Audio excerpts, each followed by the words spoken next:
If you're considering selling your personal home and it's worth a lot less than you've invested into it, I want to share a strategy that I've seen a client use that saved him around $50,000, $60,000 in taxes. And this client paid about $500,000 for his home. He had a pool and he had a deck and some other improvements, and so he was in at around $575,000.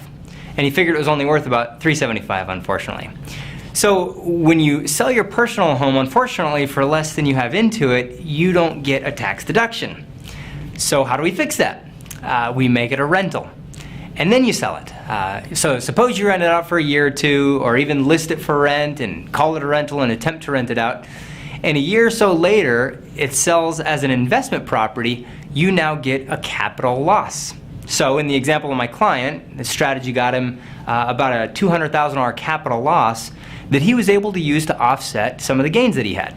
Now, for those that don't have gains, I know the feeling. Don't worry, you can carry forward those capital losses every year, and if you don't have capital losses, you can write off $3,000 a year every year until you have a capital gain to offset those losses.